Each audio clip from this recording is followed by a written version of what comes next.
Babalar ve de Kingler, bir videomuza daha hoş geldiniz. eFootball 26 geldi. Hepimize hayırlı olsun.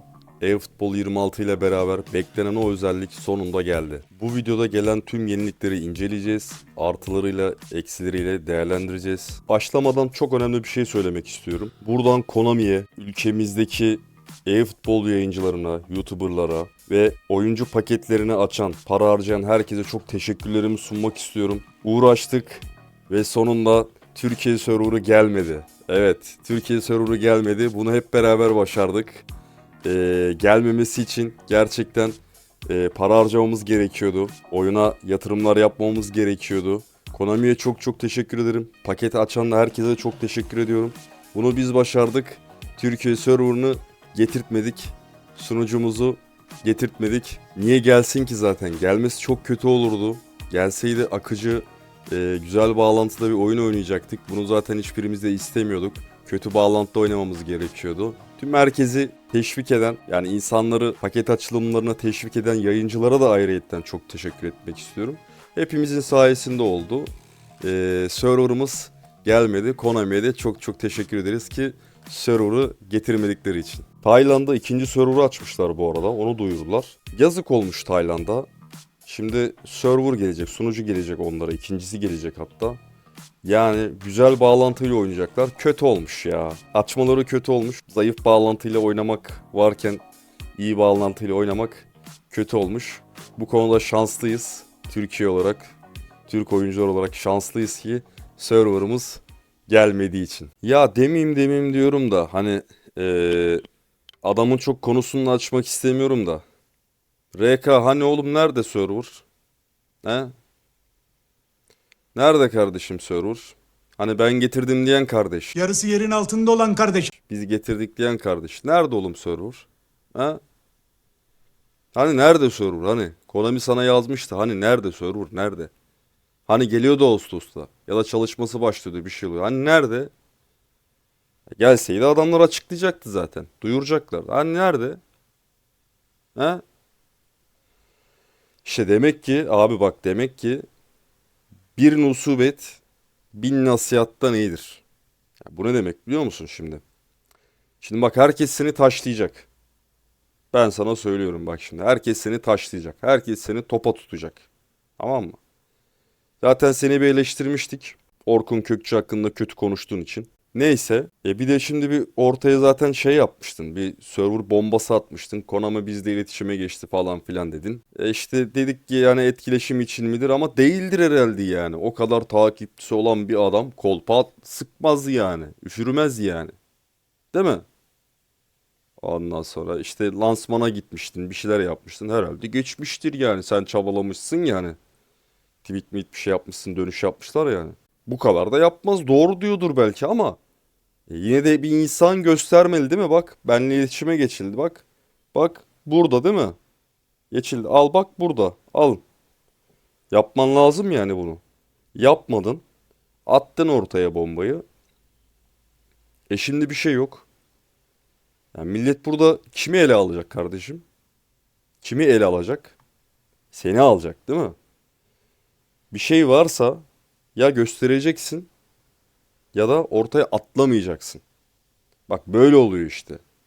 Belki de doğru söylüyordur. Belki de iletişime geçmiştir Konami. Belki öyle söylemiştir. O zaman göstereceksin. Değil mi? Bu da bir ders niteliğinde olmuştur bence. Ders alınması gereken bir şey. Yani kendisi çıkarsın, göstersin, tamam mı? Konami'den gelen iletiyi göstersin. Bakalım orada gerçekten görelim ki biz iletişime geçilmiş ve öyle söylenmiş. Ben sözlerimi geri alırım. Söylediklerim için de gerçi özür dilenecek çok bir şey demedim yani. Hani sadece sorguladım nerede diye. Gerekse özür de dileriz. Yüklendiğimiz için ona. Ama sanmıyorum öyle bir şey olacağını. Demek ki o arkadaş etkileşim için attı ortaya bombayı o zaman. Attı abi ortaya bombayı. Niye ortaya bombayı attı? Çünkü o ara bizim gibi kanallar sürekli server video yaptı abi. Tamam mı? İnsanlar da server'ın, sunucunun ne olduğunu bilmeyen insanlar da artık öğrenmeye başladı. Bilenler de dedik gördü baktı burada bir şeyler oluyor. Evet hepimiz mücadele edelim. Server için ne gerekiyorsa yapalım dedi. İnsanlar da bir uyanmaya başladı. Baktık ya ben şuradan bir rüzgarın akışına bırakayım bir kendimi. Ortaya ben bu rüzgarı kendime çevireyim atayım ortaya bombayı. Şuraya bir milleti bir toplayayım oldu. Ya da benim bu söylediklerim için benim yüzümü kara çıkart. Sana gelen Konami'den mesajı ya da mail neyse göster kardeşim. Ben utanmaya razıyım. Söylediklerim için ben utanayım. Anladın? Günahını aldık adamın diyeyim yani. Adam gerçekten geçmiş diyeyim. Bu konuda söyleyeceklerim de bunlar yani. Ha bir de bunu da bunu yapan ne kadar yayıncı varsa, şimdi söyleyeceğim şeyi yapan ne kadar yayıncı varsa onlar için konuşuyorum. Abi şu oyunun her şeyini böyle sanki çok iyiymiş gibi, kusursuzmuş gibi, mükemmelmiş gibi böyle rol yapanlar var yani. Yalan konuşmayın. Tamam mı? Yalan konuşmayın. Çok yalan konuşuyorsunuz. Çok yalan konuşuyorsunuz. Yani bir yerlerden bir akış var muhtemelen. Ha, ekmeğinizdesiniz eyvallah da ekmeğine devam et. Ama olanı da söyle. Tamam mı? Biraz doğru konuşun. Oyunun bir ton sıkıntısı var mesela. Ama hiç ne bir şey sıkıntıyı dile getirme var. Ne işte server sunucu için insanları uyarma, uyandırma var. İnsanları toplama var. Bence herkes biraz elini vicdanına koysun ya. Gerçekten. Neyse. Biz konumuza dönelim. Videomuza başlayalım. Şimdi gelen yenilikleri hep beraber inceleyeceğiz. Ama dediğim gibi beklenen o özellik geldi dedim ya. Gerçekten beklenen o özellik sonunda geldi. Ne bu özellik? Oyunda 60 FPS sınırı kalktı. Şükürler olsun 60 FPS'in artık üzerine çıkabiliyoruz. Hatta sınırsız bir FPS alabileceğiz. Yani 200 işte 300 veya sınırsız neyse. FPS sınırlaması yok. 60'ta sınırlamayacak. Daha akıcı bir oyun. Menü geçişlerinde falan her şeye daha bir akıcılığı göreceksiniz. Mobil için de 90 FPS falan söyleniyordu. Mobil kısmını tam bilmiyorum. Geldi mi?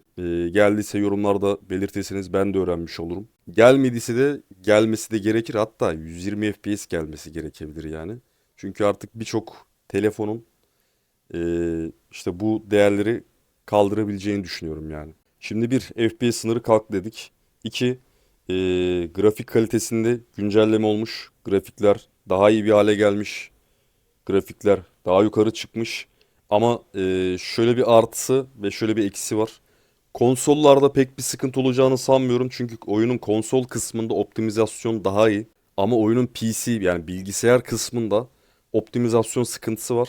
Bilgisayarınız ne kadar iyi de olsa oyun kasıyor. Özellikle grafikleri yükseltirseniz daha da fazla kasmaya başlıyor. Bilgisayarın gücüyle alakası yok yani bunun.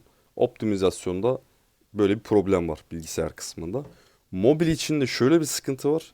Grafiklerin yükselmesinde. Belki bazıların telefonu kaldırmayabilecek, yükseltmesi gerekebilecek. Yani inşallah öyle herkes telefonu değiştirmek zorunda kalmaz. Bunun için de bir çözüm bulmuşlardır yani inşallah. Şunu da söyleyeyim, bildirim kısmında neleri değiştirdiklerini yazmışlardı. Hepsini teker teker okudum. Okuduğum esnada zaten hepsinin de bu söylendiği gibi olmayacağını zaten size tahmin ettim. Siz de tahmin etmişsinizdir. Söylendiği gibi hepsi değil. Ne gibi değişiklikler olmuş hep beraber şimdi geçelim inceleyelim. Şimdi birincisi kafa vuruşlarını gerçekten düzeltmişler. Kafa vuruşlarında özellikle uzak köşeye, kalenin uzak köşesine ve boş kısmına vurduğunuzda yani kalenin dibinde bile olsan taca gidiyordu top. Kafa vuruşundan sonra taca gidiyordu top. Onu düzeltmişler. Şöyle hep beraber bir izleyelim. Onu bayağı düzeltmişler yani. Zaten kafa vuruşundan gol bulmak da zordu yani son zamanlarda. Evet. Şimdi görüyorsun. Bak şimdi. Normalde buradan şuraya şu uzak köşeye kafa vursan. Mouse gözüküyordur herhalde. Uzak köşeye kafa vursan. Normalde avuta değil direkt şöyle aşağı doğru taca çıkıyordu yani. Avuta bile gitmiyordu. Yakın köşeye vurduğun zaman işte ya giriyor ya da yine out'a çıkıyordu. Şöyle kendi bulunduğu köşeye vurduğun zaman oluyordu. Bunu düzeltmişler. Gerçekten bunu düzeltmeleri lazımdı zaten. Bu güzel olmuş. Yani aslında işte olması gerekenleri yenilik diye getiriyorlar ama neyse olsun. En azından bunu yapmışlar yani. Güzel olmuş. Bakalım şöyle bir geçelim. Tabii şimdi bir antrenman kısmında atıyoruz o var ama maç içerisinde de gerçekten kafa vuruşları düzelmiş. Rakip oyuncuların şimdi burada ismi gözüküyor. Kimse yanlış anlamasın. Amacım burada kimseyi işte küçük düşürmek falan değil. Pasları ve ortaları çok çok güzel bir hale getirmişler. Gerçekten düzeltmişler. Yani sonunda olması gereken bir hale getirmişler. Ortaya açan Thuram yüksekten pası 70'lerde olması gerekiyor. Ona rağmen çok güzel bir orta açıyor mesela. Direkt ayağa. Ve yani böyle nadir görülecek şekilde değil. Şu anda ilerleyen zamanlardan olur bilmiyorum. Şu anda gerçekten paslar gerçekten çok güzel. Direkt ayağa vermiş ve direkt ayaktan çıkıyor. Top kontrollerinde ve top sürmelerde geliştirmeler var. Gerçekten çok daha iyi bir hale gelmiş.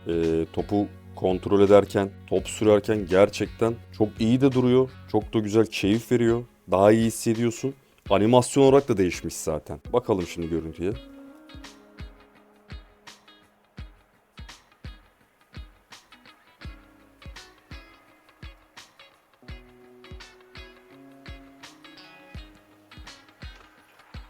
Yani daha iyi hissediyorsun. Topu ayağa daha yapışık tutuyor. Top sürerken, top kontrol ederken sen de daha iyi hissediyorsun. Daha güzel verim alıyorsun. Daha çok hoşuna gidiyor. Gerçekten burada bariz bir fark var.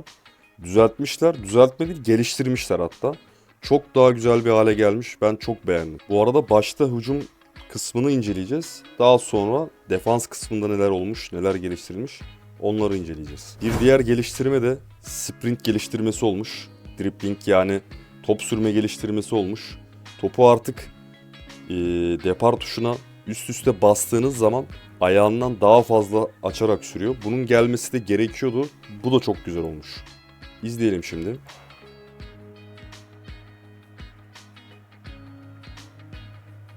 Gerçekten güzel olmuş.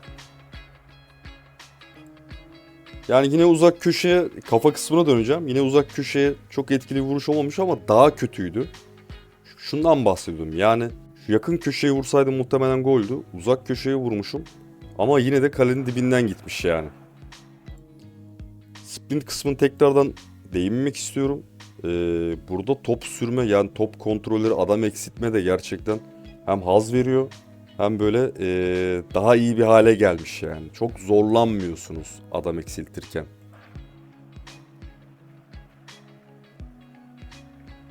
Ayağından gerçekten güzel aşıyor yani. Geçelim. Şimdi geldik en önemli geliştirmeye.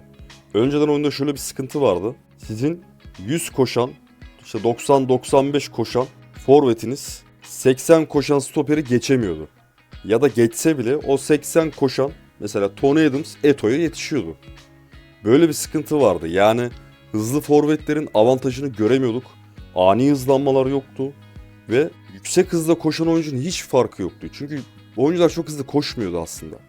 Koşsa bile topu ayağına aldıktan sonra yavaş koşan rakip stoper yetişip topu alıyordu. Bu gerçekten saçmalıktı yani. Bunu düzeltmişler. Çok da iyi olmuş. İzleyelim şimdi. Mesela nasıl geçiyor yani. Olması gereken bu aslında. Tekrardan bakalım şuradan. Normalde geçemiyordu. Normalde geçemiyordu. Hatta şöyle söyleyeyim. Şurada olduğunu düşünün. Yani bu pas geldiğinde benim oyuncum burada Estevao daha önde başladığını düşünün pozisyona. Böyle girdiğimizi düşünün. Arkasındaki adam şu mesafeyi yani bu oyuncu kaleye gidene kadar top yetişiyordu ona. Topu da alıyordu zaten. Bunu düzeltmeleri gerçekten güzel olmuş. Hatta bir başka videoda daha gösterelim. Şimdi dediğimiz gibi paslarda gerçekten muazzam bir düzelme var. Özellikle ara pasları çok iyi çalışıyor. Forvetlerin koşusunda ya da şöyle söyleyeyim, hızlı oyuncuların koşusunda gerçekten bariz bir fark var. Hızlı oyuncular artık yavaş oyuncuları rahatlıkla geçebiliyor. Özet bu. Şimdi şurada bir ara pası. Bak, farkı açtı, geçti bile. Çünkü Vardy zaten çok hızlı bir oyuncu yani. Ve neticede de rahatlıkla golle buluştuk. Şimdi bir önceki videomda şundan bahsediyordum. Demiştim ki çalımlar sıkıntılı. Çalımlar çalışmıyor. Çalımlar geçmiyor. Yani çift vuruş güzel çalışıyordu ama çift vuruş dışında mesela Marsilya dönüşü, topa basarak dönüş kesinlikle çalışmıyordu. Şut fake çalışmıyor. Hatta yani çalıma girdiğiniz zaman topu kaybediyordunuz. Adamı çalımlıyorsun, geçiyorsun, adam geliyor senden topu alıyordu. Bu vaziyetteydi. Çalımları düzeltmişler gerçekten. Hem animasyon olarak güzel olmuş, hissiyat olarak güzel olmuş. Hem de gerçekten rakip oyuncuyu rahatlıkla geçebiliyorsun. Mesela şurada bir çift vuruş yapmışım. Çok daha güzel gözüküyor yani. Bence bir fark var çift vuruşta bile. Bir çalım örneği daha izleyelim.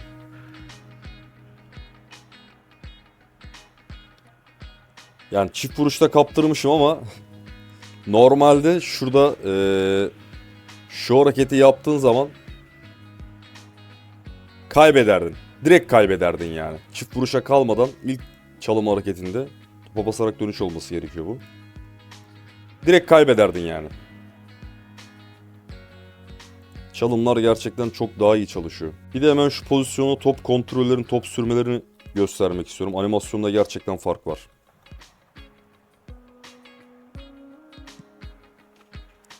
Ya çok daha dinamik gözüküyor. Çok daha seri gözüküyor. Yani çok böyle tatlı gözüküyor gerçekten. Şimdi geldik defans olayına, defans kısmına. Şimdi önce şunu söyleyeyim. Defans bana kalırsa biraz da zor olmalı. Yani şöyle, defansı yapmak biraz zor olmalı. Önceden şöyle bir şey vardı. Rakip forvetler ne kadar hızlı olsa bile, az önce de bahsettiğim gibi, yani stoperler bir şekilde yetişiyor, bekler bir şekilde yetişiyor. İşte sadece tuşa basıyorsun, topu kapıyorsun falan. Bence de biraz daha zor olmalı. Yani biraz daha yetenek isteyen bir şey olmalı. Ama şöyle bir şey vardı. İyi defans yapamayan oyuncu bile defans yapmakta rahattı yani. Çok sıkıntı yaşamıyordu. Tuşa basıyorsun zaten alıyor falan.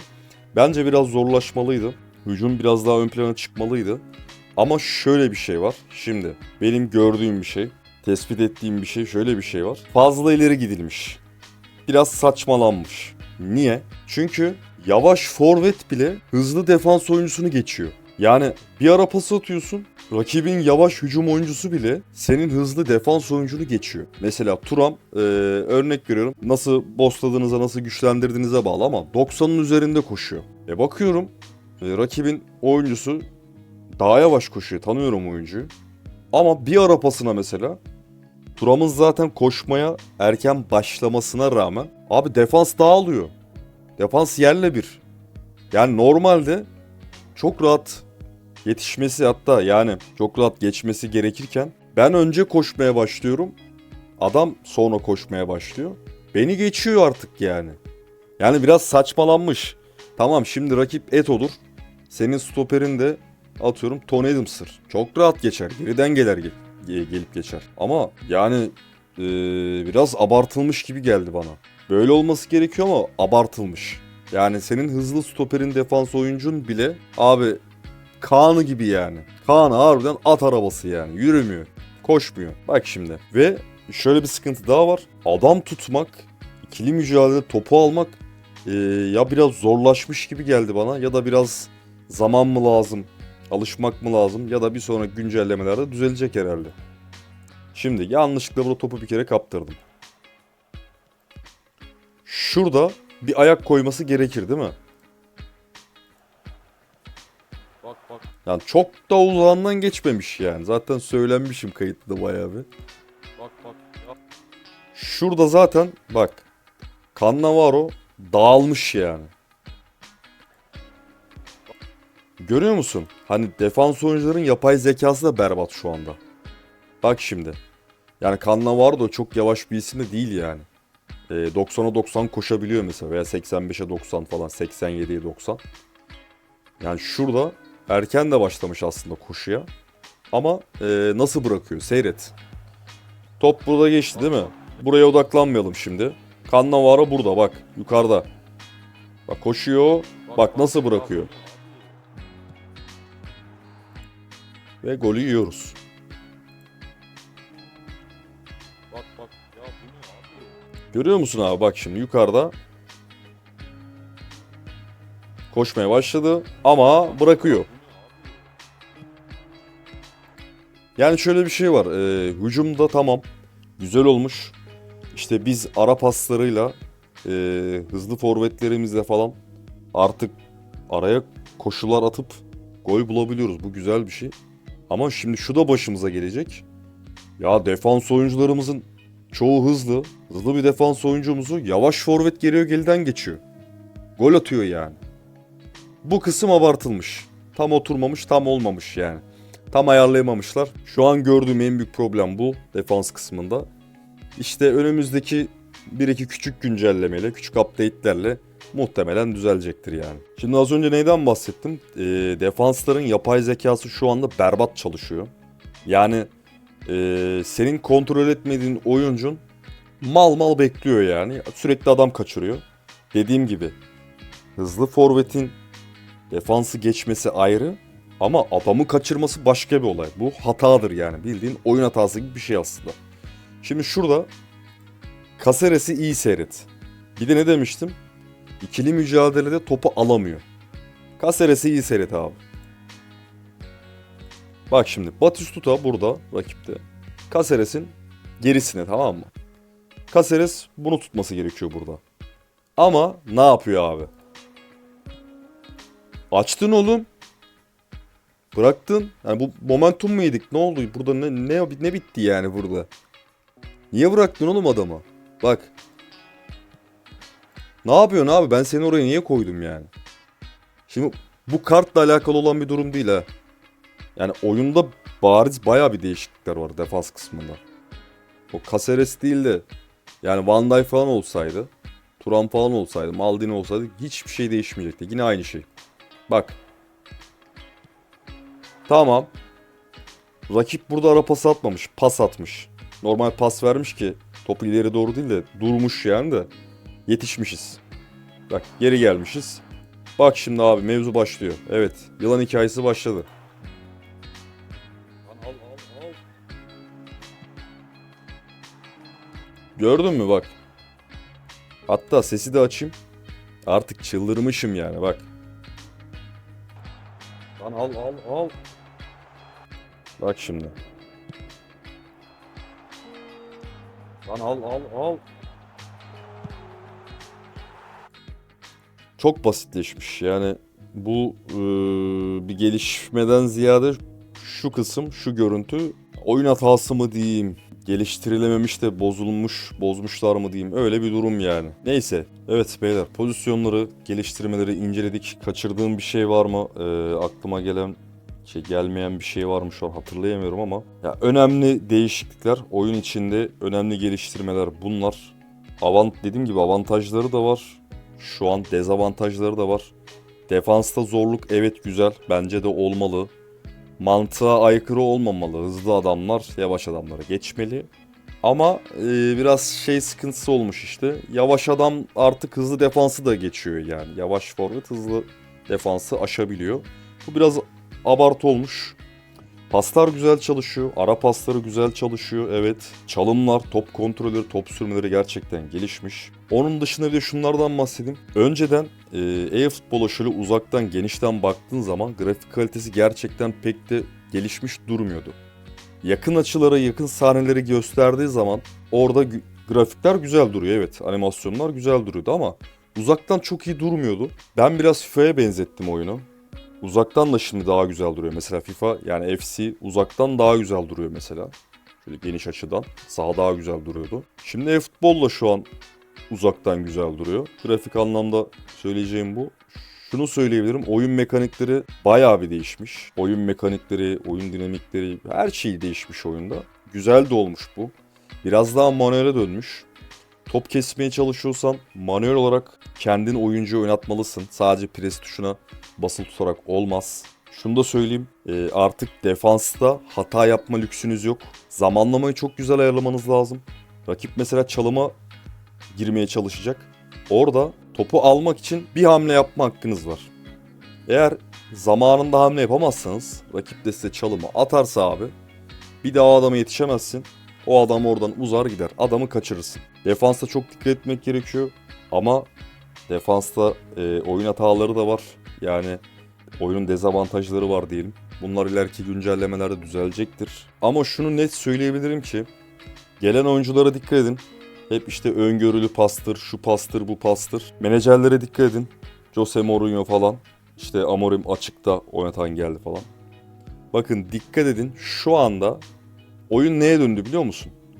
Havadan ara pası, yerden ara pası at. Git gol at. Sadece havadan ara pası at, yerden ara pası at. Golü buluyorsun. Bir şekilde rastgele maskele at yani önemi yok.